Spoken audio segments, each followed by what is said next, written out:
Hello दोस्तों, तो आप सबका स्वागत है मेरे यूट्यूब चैनल स्टडी स्टेशन में। मैं आकांक्षा पांडे आप सभी का स्वागत करती हूँ। दोस्तों, आज हम लोग ईवीएस से रिलेटेड क्वेश्चन देखने वाले हैं, जो कि 3 फरवरी 2023 को पूछा गया था। फर्स्ट शिफ्ट का पेपर है। इसमें से दो चार क्वेश्चन मैंने सॉल्व करवा के वीडियो डाल दिया था। आप लोग जाके सी टेट के प्लेलिस्ट में देख सकते हैं। चलिए हम लोग क्वेश्चन देखते हैं। नीचे घटनाओं का क्रम दिया गया है जिससे नदी के जल में अत्यधिक प्रदूषण हो गया। सही क्रम ज्ञात कीजिए। ऑप्शन ए दिया है, नदी के जल की गंध, अम्लता और रंग प्रभावित होते हैं। ठीक है, देखिए जिसमें नदी के जल के अत्यधिक प्रदूषण हो गया, उसका सही क्रम ज्ञात करना। ठीक है, तो ऑप्शन में क्या कह रहा है, नदी के जल की गंध, अम्लता और रंग प्रभावित होते हैं। ठीक है, ऑप्शन बी, जल में जली जीवन जीवित नहीं रहता। अगर जल प्रदूषित हो जाए तो जल में जली जीवन जीवित नहीं रहता। देखिए फिर सी दिया है, सभी व्यवहारिक उद्देश्यों के लिए नदी मृत हो गई है। ऑप्शन डी दिया है, जल में हानिकारक रसायन अधिकता छोड़े गए हैं। तो देखिए सबसे पहले मैं आपको बताऊं, अगर जल में हानिकारक अधिकता पहले छोड़े जाते हैं, सबसे पहले क्या होता है, आप लोग किसी नदी तालाब में जाते हैं, वहाँ पे हानिकारक रसायन अधिकता छोड़ देते हैं। ठीक है, सबसे फर्स्ट स्टेज तो ये हो जाएगा। फिर जब रसायन अधिकता छोड़ देंगे तो क्या हो जाएगा, नदी के जो जल की गंध होती है और अम्लता और उसका रंग क्या होता है, प्रभावित हो जाते हैं। तो सेकंड पे आपका ए हो जाएगा। जब नदी के जल की गंध, अम्लता, रंग प्रभावित हो जाएंगे तो क्या हो जाएगा, तो सभी क्या हो जाएगा इसका, देखिए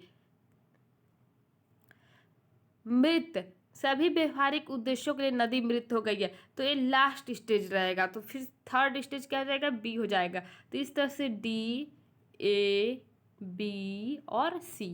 तो डी, ए, बी, सी कहाँ, हाँ, तो ऑप्शन डी इसका करेक्ट आंसर हो जाएगा, डी, ए, बी, सी। यदि आप नदी के जल को प्रदूषित करते हैं तो यही आपका स्टेज होगा।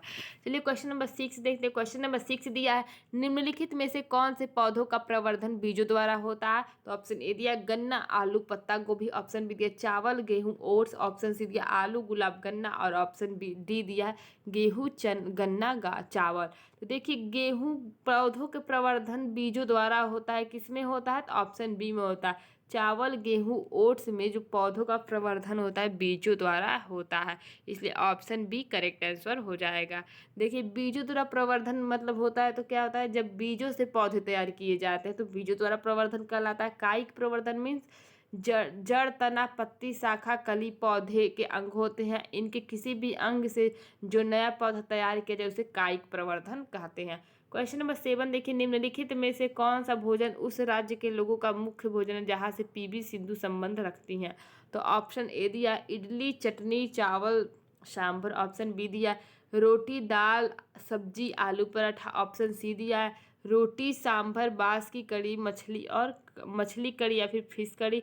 और ऑप्शन डी दिया है मछली कड़ी, टैपियोका और चावल। ऑप्शन डी दिया। तो इसमें करेक्ट आंसर क्या हो जाएगा, तो इसका करेक्ट आंसर ज्ञात करने के लिए आपको बताना पड़ेगा पीवी सिंधु किस राज्य के संबंध रखती है, तो आंध्र प्रदेश से संबंध रखती है। आंध्र प्रदेश के लोगों को क्या पसंद होता है, तो इडली, चटनी, चावल और सांभर पसंद होता है। चलिए दोस्तों हम नेक्स्ट क्वेश्चन देखते हैं।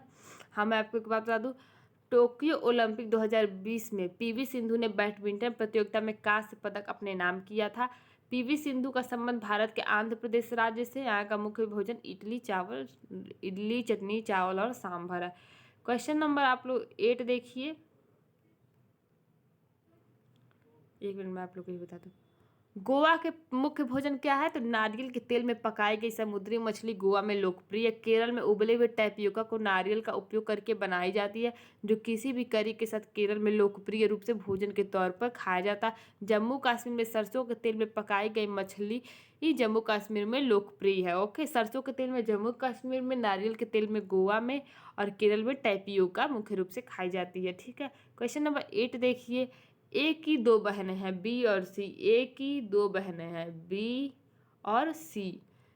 ए डी का पति है, जो ए है डी का पति है। ठीक है, बी सी की पुत्री है, बी जो है सी की पुत्री है। ठीक है, बी और सी की पुत्रियों का, हाँ नहीं सॉरी, क्या कह रहा है, बी और सी की पुत्रियों का, मतलब इन दोनों की पुत्रियों का संबंध डी से क्या होगा, तो देखिए जब ए क्या कह रहा है, ए बी सी की पुत्रियां हैं और डी उसका क्या है, पति है, डी उसका पति है। तो इन दोनों की मतलब इसकी माँ हो गई ये, माँ हो गई, बी सी माँ हो गई, ठीक है, डी पापा हो गया और ए मम्मी हो गई और ये दोनों बेटियां हो गई। तो उन दोनों की जब बेटी होगी तो इसका संबंध क्या हो जाएगा, तो यहाँ से आप लोग अच्छे समझ सकते हैं। पहले देखिए डी है, फिर पुत्री हो जाएगा, बी और सी क्या है, पुत्री है, बी और सी की पुत्री, ठीक है, बी और सी के पुत्रियों का संबंध डी से क्या हो जाएगा, तो अंकल का संबंध हो जाएगा। किसका संबंध हो जाएगा, अंकल से हो जाएगा, ठीक है। ए बी सी की दो बहनें हैं, हाँ सॉरी, देखिए क्या कह रहा है कि ए की दो बहनें हैं बी और सी, ठीक है। तो बी सी की जब दो पुत्रियां होंगी तो दोनों पुत्रियों का संबंध ए के पति से क्या हो जाएगा, हमारी मौसी हैं, हमारी मौसी की बेटी है, ठीक है। अब उन बेटियों का संबंध अब मेरे पापा से क्या हो जाएगा, तो जाहिर सी बात है उनका संबंध हम लोग का अंकल हो जाएंगे, मतलब मौसा जी हो जाएंगे। तो ऑप्शन ए इसका करेक्ट आंसर हो जाएगा।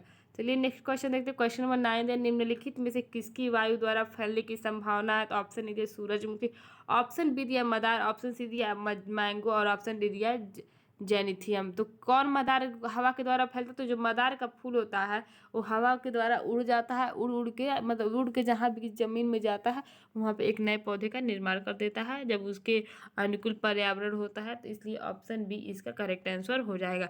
चलिए दोस्तों मिलते हैं नेक्स्ट वीडियो में। Tata bye bye see you.